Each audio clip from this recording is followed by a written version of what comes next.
Hey y'all, greetings from Middle Tennessee. It's cold tonight. We're going to have snow, rain, sleet, dry weather, and then snow and rain again, all in the next 24 hours. So it's kind of interesting. But hey, on Sunday, it'll be 62 degrees. And Monday, we'll have storms and rain. So welcome to Middle Tennessee, but I love it here. We have a beautiful area of the country. I hope that y'all don't think I'm cheating you out of a good project this month because these are two simple tags that I'm doing. I love Easter. I love the Christian part of Easter. I worship Christ every day, so it's not just a holiday that I serve him, but I try to every day. And so it doesn't bother me in the least to have Easter bunnies and butterflies and different other symbols of Easter because I don't keep Christ bundled up in just a holiday. So I want to offer something to everybody. So I'm having two little tags. I'm doing two little tags, one with Behold the Lamb and one with a cute little Easter bunny on a turtle. And I faced them in already. What I wanted to show you, someone, well, it was me. I asked in our Facebook group what was a tool that you couldn't live without. And one of the people, I think it was Peggy, said that she couldn't live without vellum. And I don't think a lot of people have done that. I've done this through the years, and usually since I'm drawing patterns, I don't use it as much as I once did painting other people's patterns. And I do try to paint other people's patterns, but I don't do this so much. But I drew my patterns as I do on paper, and then I put them in my little cheap HP printer. And even though this is laser vellum, this is absolutely fine. It is not coming off at all. But this is a great tool to help you when you have layers, especially. For instance, this little turtle has some little, I don't know if they are squares or something, but you can easily line it up, and then you can slip your transfer paper underneath and get the second and third layers, and it really is handy. So I just wanted to share that with you. The other thing that I said that I cannot live without is a light box, and you can get there are more pads now than boxes, but you can get them on Amazon around $20. Now there are those that have USB ports and they plug directly to your computer. But the one I have just plugs into a regular outlet. And I like it because I don't want to have to go get my computer to be able to use my light box. And that's just something I suggest. If you have to draw patterns or want to trace patterns, it is so handy. So let's get started with this first one, the little sheepy. I have been playing, if you follow me on my Facebook account, which I'm not very active there right now. I'm kind of over Facebook and taking a kind of a short break. But you'll see that I've been doing some palette knife painting, trying to get this design as I like it. And I'll show you the palette knife painting here in a few minutes. But I wanted my cross to be textured. And I grabbed modeling paste simply because it was sitting out. It didn't get put up in the basket. But you can use absolutely anything you've got that adds texture. Crackle paint. And I just noticed tonight, if you use hand sanitizer, it takes that title right off that label. But this is crackle paint. You can use One Step Crackle. You can use weathered wood. anything. Or one of my favorite things to do is just to use the base coat that I'm going to use, and I just leave big clumps of the paint and let it dry. I just put lots and lots and lots and lots and lots of these, and going in the way that the wood grain would go, and let it just let it dry until it's completely dry, and it'll give you the prettiest texture. Let's see if I can get this a little closer now.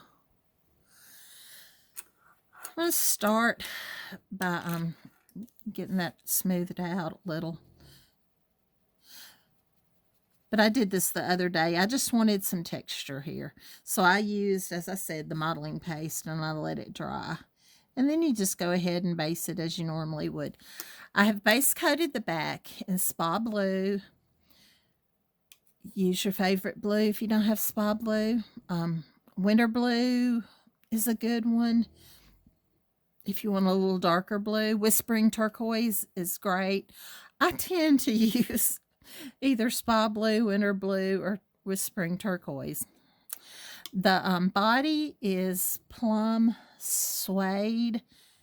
If you don't have Plum Suede, just use some gray that you've got. Neutral gray is probably what I would have done, but Plum Suede was sitting over here at my paint table, and that's what I used.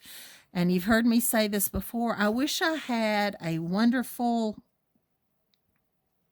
story to tell you of how I choose colors for a project, but oftentimes, more than not, it's whatever's sitting out on my paint table.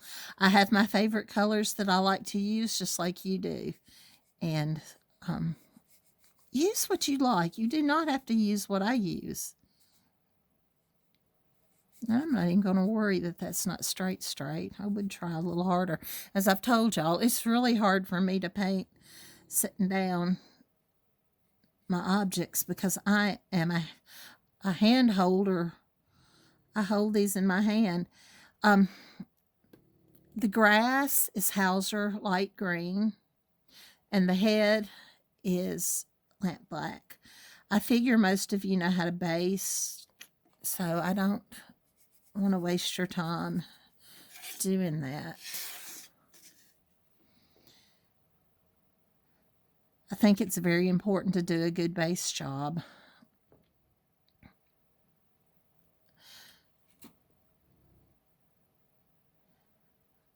Usually you follow the grain of the wood. When I do my initial base coat of the background, I paint it the solid color, and then I sand it and paint it again. And I am doing an awful job of painting.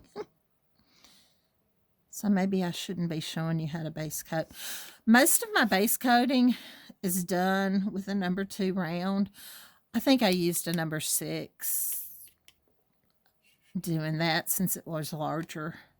But normally I base coat with the number 2. The little bunny that we're going to be doing next, I did almost all of that base coating with the number 2 round. That's just my favorite brush.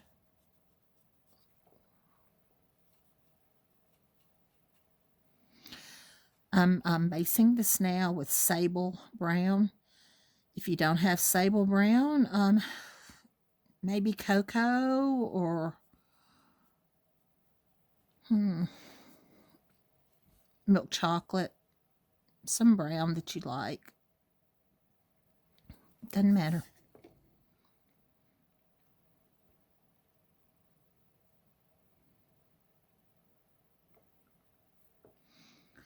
Modeling clay is not my most favorite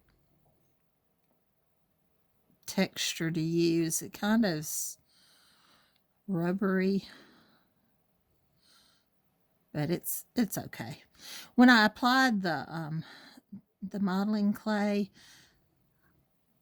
I kind of smooshed it on there with a palette knife, and then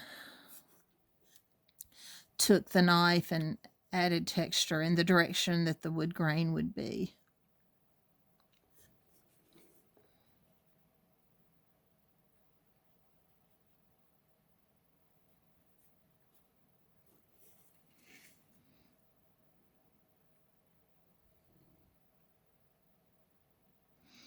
I have stupid gnats still flying around. I do not know what they have found over here at my painting table. Maybe it's me. I'm just so sweet.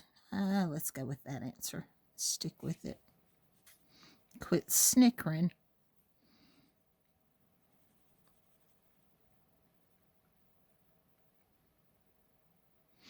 Okay, on this little end here, I'm going to pick up some of this asphaltum and make it just a little darker. I'm doing all this to kind of give it a 3D look.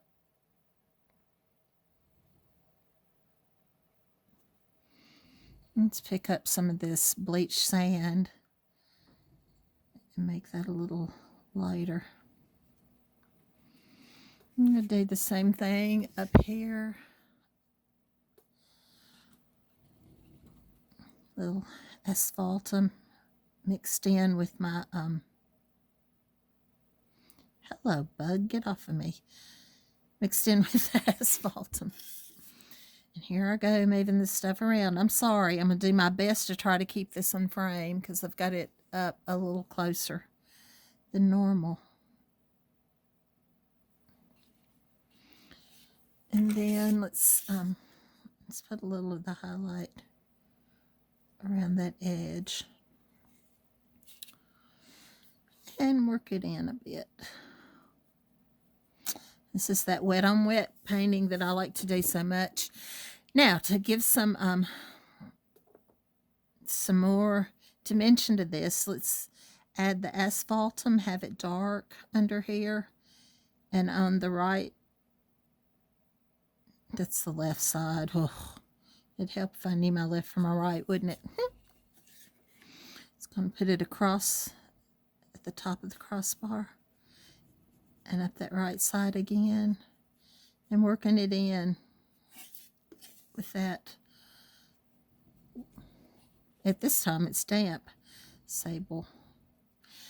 Add a little more of the sable if I need to get it worked in. I'm going to bring this shadow down. If you don't like wet on wet painting, just do your normal shading. But this goes so much faster. And see how much that's already done. Let's add a little bit of the dark through the middle here. Not completely, just kind of hit and miss. Let's add a little highlight across that top to help it pop. I'm trying to cover up the pencil mark. Didn't do too good. That roughness is not letting me get it filled in. There we go.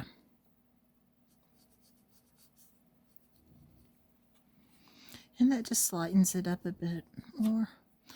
Let's add a little lightness on this right side. See, I got my sides right now. And that's a little harsh. So I'm going to add some of the sable brown. Just tone it down. Just kind of bring that darkness across the bottom a little. And I got that smeared. Something you can do. Oops, I'm sorry. I am almost out of Spa Blue. But you can grab, since my background was solid, I can grab that Spa Blue and just cover that right back up.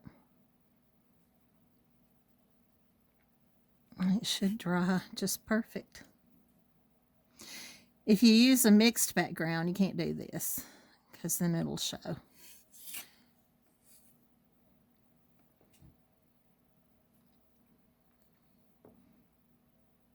I don't know why I'm being so picky because that shading that we'll do on that will get most of that. And that pretty much is the cross. That's pretty much done. Well, I need to get that up across the top. Oh. There are some days I wonder if I even do know how to paint. Do y'all ever get that feeling? Ugh. It's just paint. Right?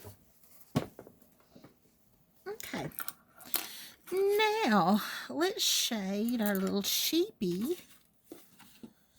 And I've got soft black. I'm going to see how that works on this plum suede.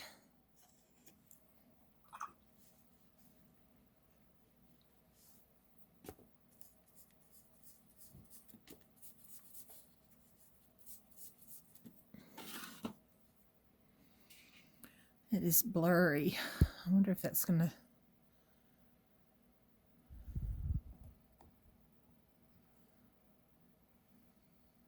There we go. I'm just going to shade around his body.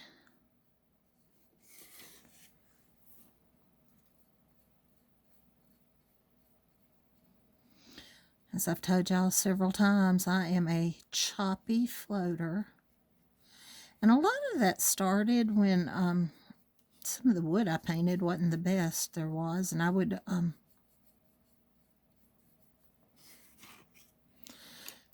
do my little choppy strokes to get the paint to go down in the little crevices.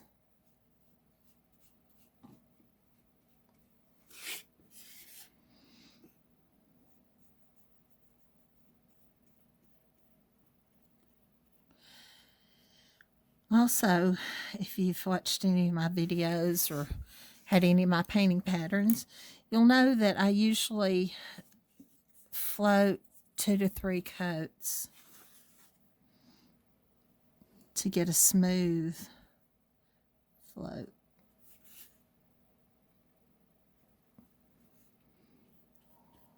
The good thing about having that black head is I don't have to watch my outlines where I stop and start so much. And I already have one of Charcoal's Magical Fibers in the cross. It doesn't take much. But I often say I should charge more for those little sweet magical fibers of his. Gonna do his little feet.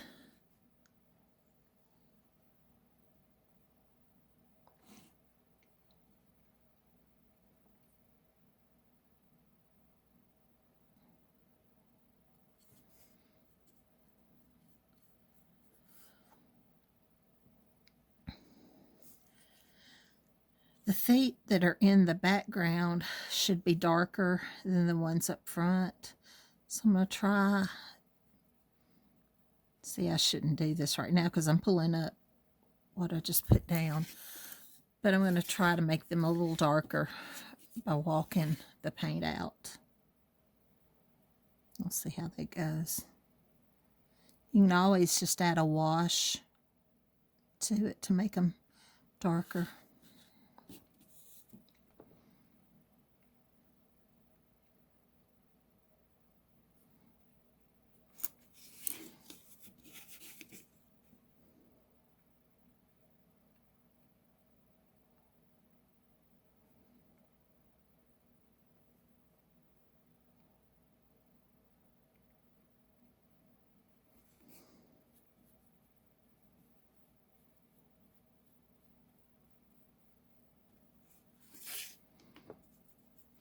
And I am not worried that this is a clean float because it's going to be covered up. But I do want the edges to be nice and pretty floats. Hey, Charcoal. He's not going to be very happy that I'm in his little spot. He likes to sleep at my feet.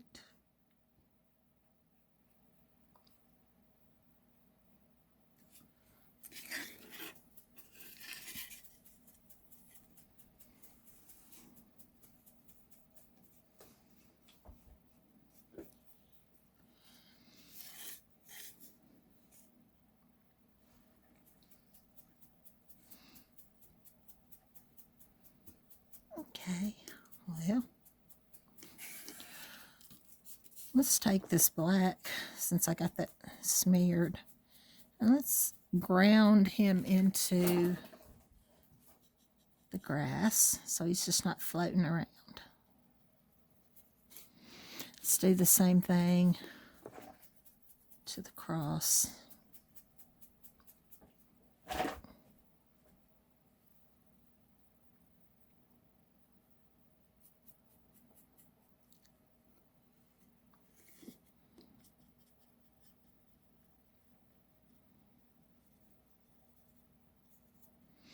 Okay.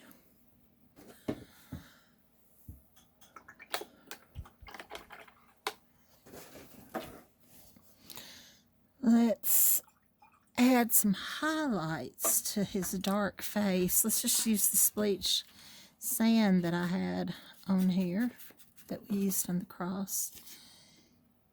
I don't want it to be strong, overtaking.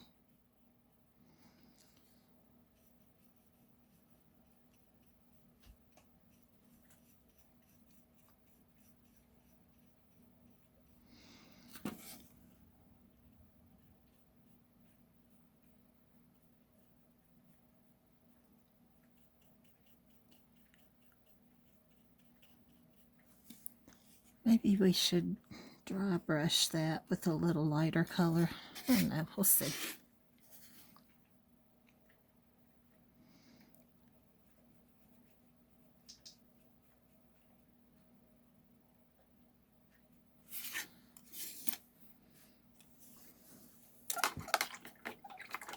I do think I want to dry brush that a little.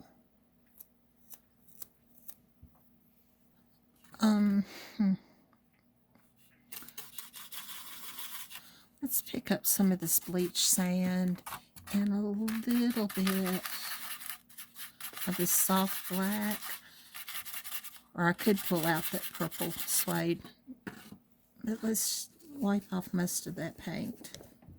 Oh, mercy. Sorry about that, folks. Make it easy. Yeah. I like that. And let's see if we can get this light enough to also go back and add just a little more of the bleach sand.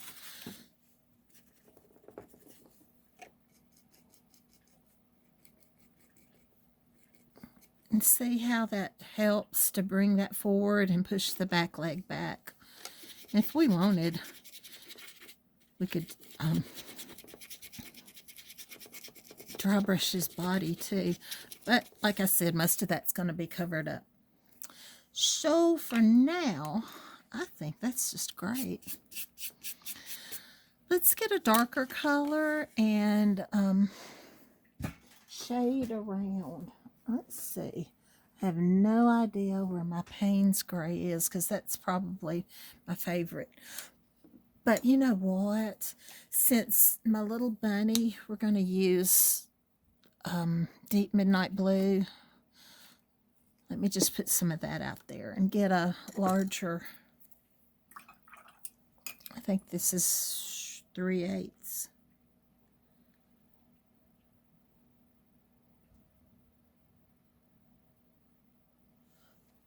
I don't know.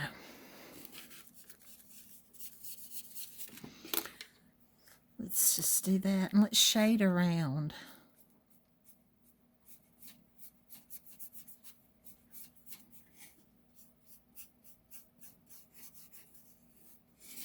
And this is going to be a rough wash. It'll take 2 or 3 coats, like I said, to make it look a little better. I'm going to go ahead and carry that onto the grass.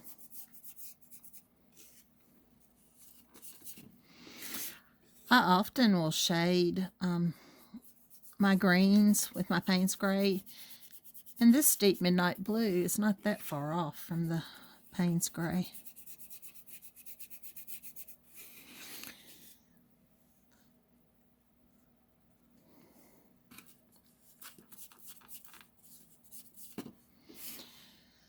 I like to shade the horizon line on the blue. A lot of times I'll shade around whatever's there.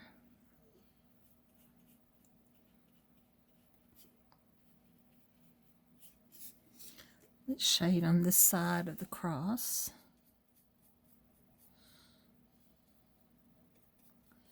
As if it were sending off a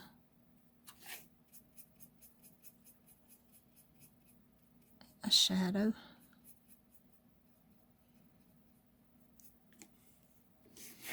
And as I said, I'm not going to waste your time showing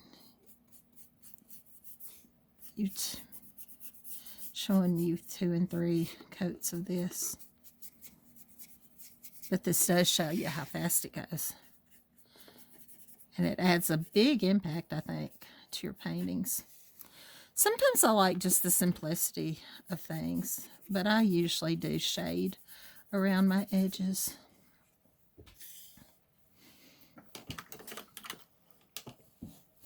Oh, you know what? Let's get down on the grass. There's no need pulling out another color. Since we did all around the edges on the grass, let's go ahead and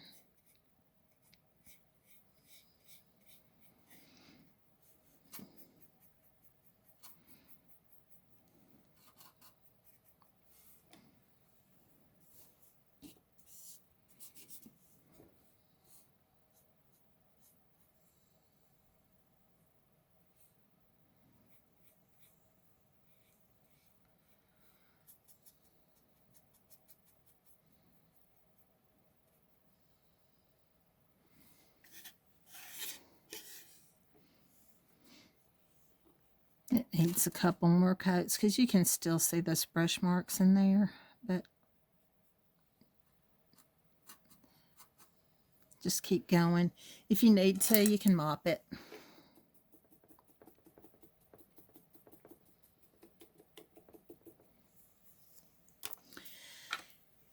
And then we'll add the writing. This one I decided to do Behold the Lamb. And let's pull out the lamp black.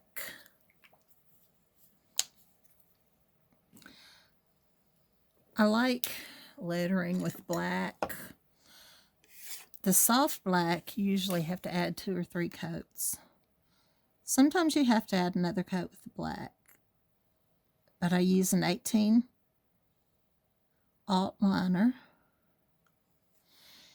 And just a little bit of thin, okay, we can talk. Add just a little bit of water to thin it down.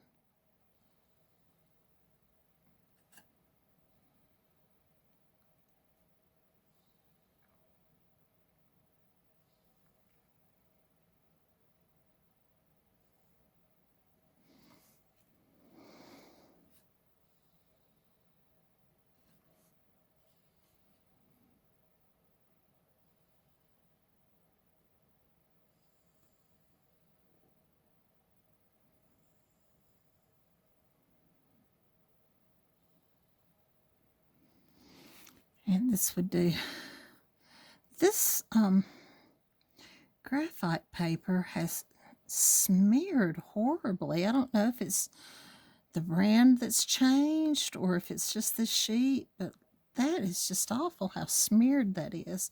So I'll probably have to come back and do some touch up on that. Once it's completely dry, you can try erasing it. And if that doesn't work, pull out your paint and just touch it up.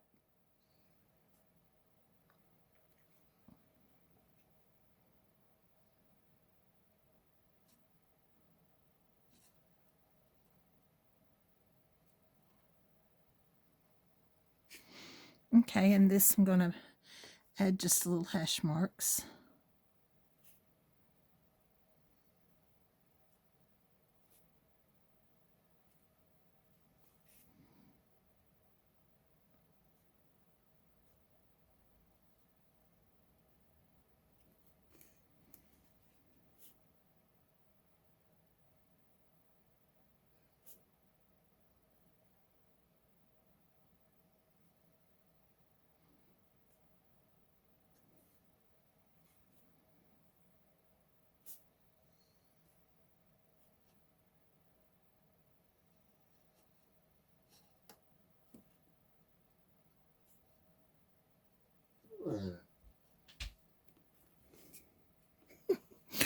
I think my little baby's over there not happy that he's not getting all the attention.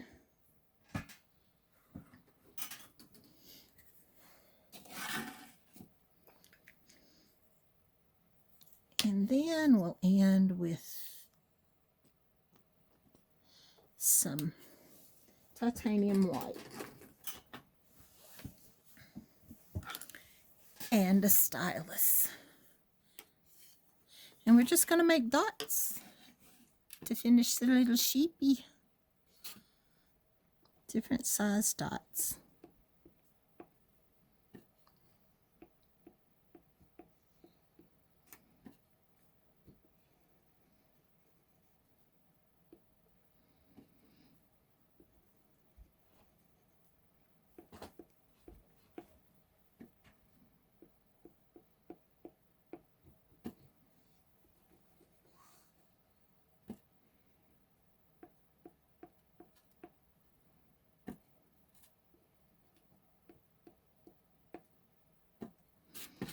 I try to plan it where I'm not going to run my fingers through it. That's no promise.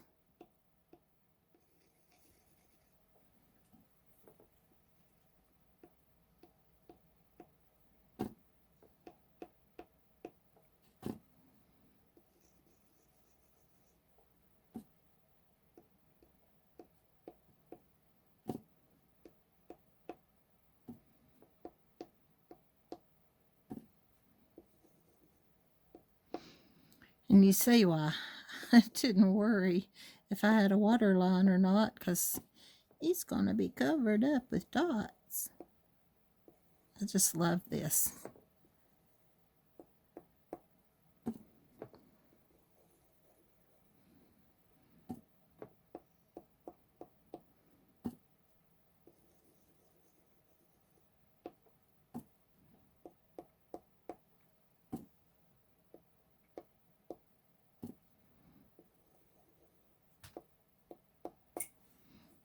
Not sure what I did over here, but doesn't matter.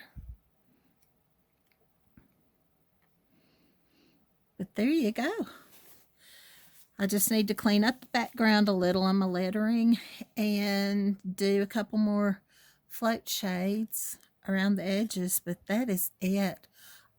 So simple, so fast, and I hope you like it. Okie doke. I'll be back for the next project. Bye.